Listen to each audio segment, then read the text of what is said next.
No me pregunten quién soy, ni me piden que siga siendo el mismo. Así se presentaría Michael Foucault, el filósofo más tildado en el ámbito de las humanidades y las ciencias sociales del siglo XX. Aquí nos refiere que las personas evolucionamos a lo largo de los años, no somos seres estáticos. Nos adaptamos y cambiamos a medida que nuestra vida avanza. Buenas tardes, compañeros. Reciban un cordial saludo.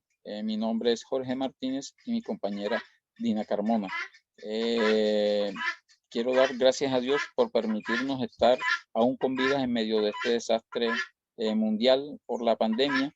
Gracias a la doctora por estar al frente de este grupo y felicitar a los compañeros que han expuesto por sus excelentes trabajos y su didáctica al momento de realizar las mismas. En la tarde de hoy continuamos con un historiador, filósofo, sociólogo y psicólogo que nos servirá en nuestro camino para abordar una investigación, la cual llevamos en el transcurso de este doctorado. Paul Michael Foucault, más conocido simplemente como Michael Foucault, nació en Poitiers, Francia, en 1926. Fue uno de los grandes pensadores del siglo XX, cuyas ideas generaron impacto y ejercieron una gran influencia en todo el ámbito cultural de la época. Sentía un amor por lo violento y lo macabro. Padeció de depresión aguda, por lo que intentó suicidarse en varias ocasiones.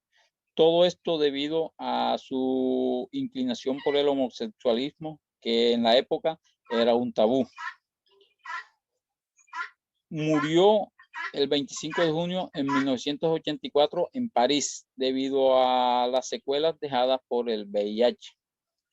Fue reconocido mundialmente por sus ideas sobre las instituciones sociales, especialmente las prisiones, el sistema de salud y la psiquiatría, así como por sus estudios acerca de la sexualidad.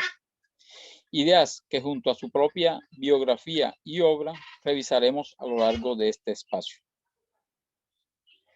Fue descendiente de una famosa familia de cirujanos plásticos. Como figura paterna, su padre, Paul Foucault, intentó mostrar que las ideas básicas que la gente considera verdades permanentes sobre la naturaleza humana y la sociedad cambian a lo largo de la historia. Es el caso que estamos viviendo actualmente, nuevamente recalco la pandemia, puesto que cada quien tenía ya escrito un horizonte y con todo esto pues nos ha cambiado tanto que tenemos que adaptarnos al nuevo sistema y tenemos que mirar qué haremos ahora en adelante. Pues se nota que todo no es estático, todo depende de lo que nos está pasando. Entre sus logros académicos encontramos que estudió filosofía occidental y psicología en la Escuela Normal Superior de París. Durante la época de los 60 encabezó los departamentos de filosofía del Centro Universitario Experimental de Vincennes. En el 70 fue elegido para el puesto académico más prestigioso en Francia, en el Colegio de Francia, profesor de historia de los sistemas de pensamiento.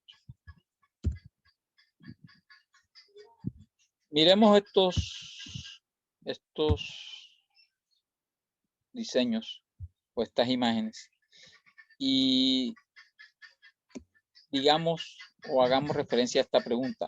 ¿Qué tienen en común? Siendo las escuelas, la prisión y esto haciendo referencia al ejército. Pues sencillo. En las tres hay una estructura autoritaria, un código de vestimenta, insistencia en el silencio y el orden. Se hacen fila, se nos indican cuándo debemos movernos e incluso hay que pedir permiso para ir al baño. Hay que hacer refuerzos como castigos por equivocarnos. Foucault ha estudiado, entre otras cosas, el saber, los procesos de disciplina o las estructuras de poder en el mundo en que vivimos. o la sexualidad. Es un filósofo que no deja indiferente a nadie. ¿Sí? Pues esto era lo que se manejaba de acuerdo a los intelectuales, cómo debía ser la vida. Foucault es una de las personas que critica este sistema. Ya vamos mirando por qué. Sin embargo, si nos ponemos a ver, en la actualidad vivimos en un mundo completamente descrito por él. Vivimos entre cámaras de seguridad, vigilancias, controles, panópticos y sobre todo en una sociedad disciplinaria.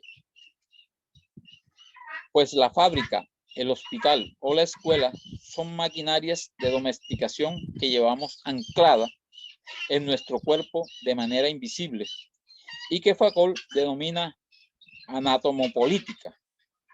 La norma dentro de la anatomía del cuerpo, que significa tecnología del poder que crea cuerpos dóciles y frágiles utilizando la disciplina, el control o la vigilancia, y se usa como metáfora para poder hablar del poder moderno. En la actualidad, la mayoría de las empresas y los diferentes medios donde nos desplazamos, entidades bancarias, hospitales, etcétera, todas están controladas por las cámaras de seguridad, bien sea para evitar que personas ajenas hagan robos o dañen las cosas, como para poder vigilar el funcionamiento de cada una de las personas en el trabajo. Entonces, pues, Foucault era una persona que criticaba todo este sistema.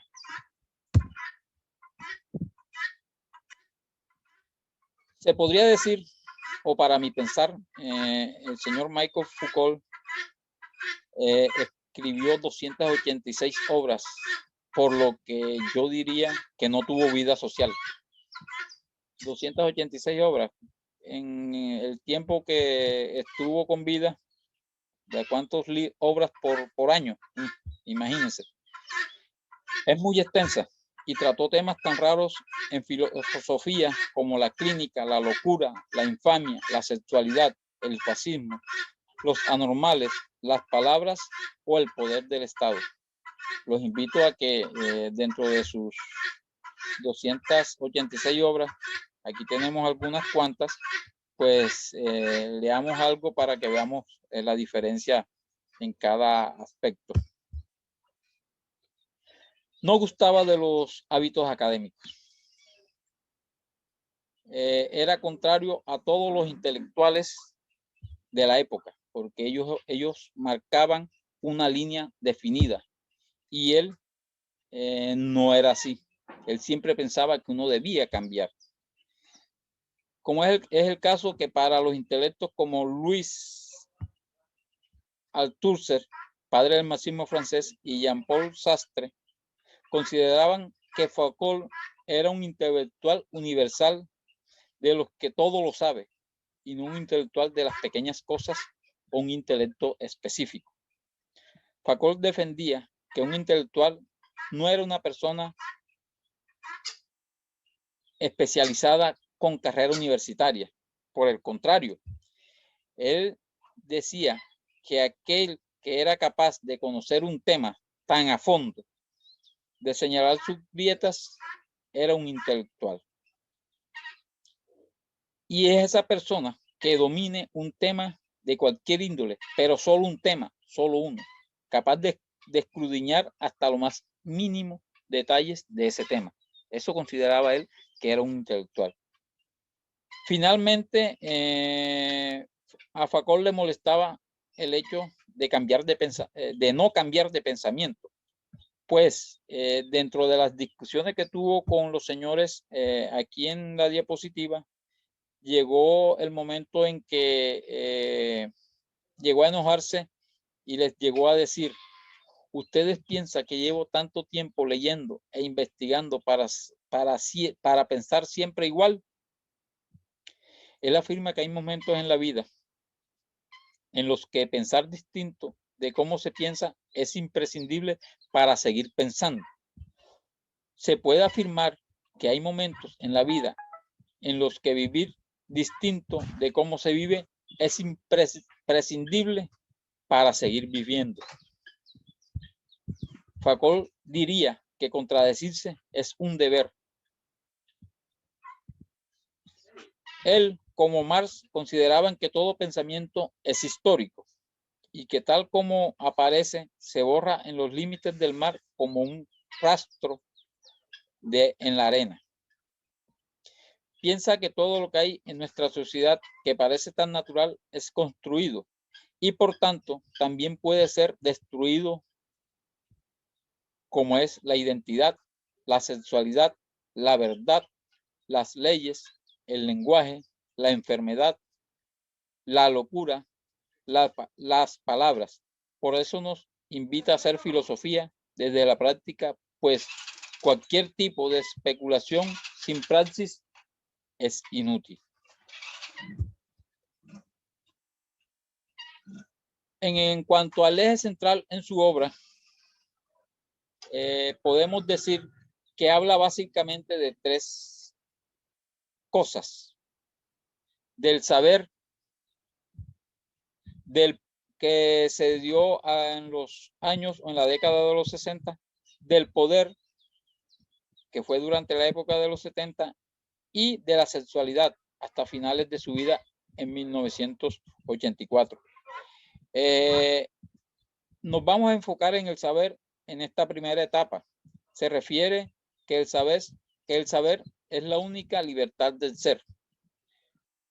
Ahora le cedo la palabra a mi compañera Dina, pues que va a profundizar un poco más en cuanto a lo que es el saber y el resto que viene con esto. Gracias por la atención. Buenas tardes, compañeros. Me presento. Mi nombre es Dina Carmona. Voy a exponer un poco sobre lo que caracteriza a Foucault, en especial su obra La arqueología del saber. Este es uno de los libros más relevantes, cosa que constituye su primer y único tratado de metodología de investigación en ciencias sociales, en el cual él trata de explicar cuál es su método de trabajo a la hora de investigar, a la hora de escribir. Fundamentalmente hace uso del análisis del discurso, pero no únicamente del discurso de la filosofía y de la ciencia, los cuales han sido imperantes y han sido destacados desde un tiempo hasta esta parte, sino todo tipo de discursos de los cuales uno pueda trabajar, como por ejemplo el de la religión, la mitología, el del arte, el de la literatura. Es decir, toda la historia cultural de las ideas. Para hacerlo breve, todo lo enunciable, los límites de lo que es posible decirse con sentido.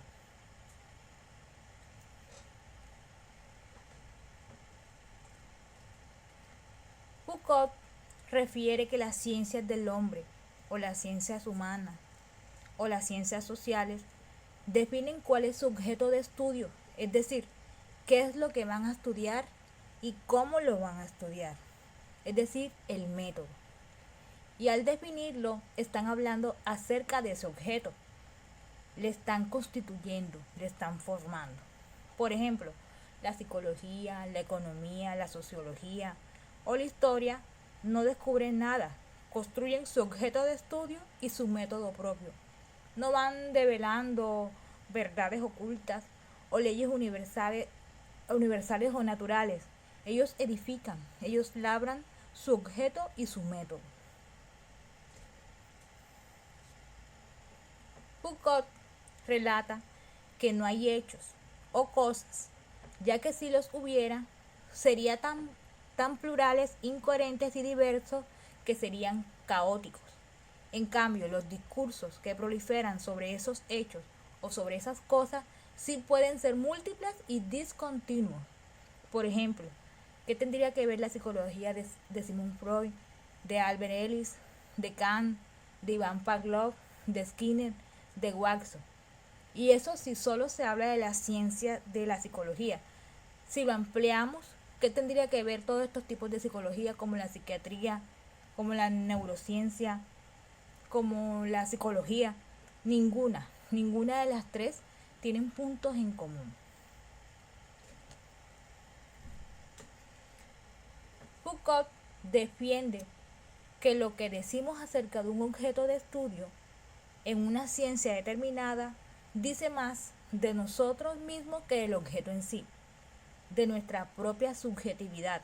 Es decir, es el sujeto el que enuncia un sujeto de una determinada cultura y una determinada época.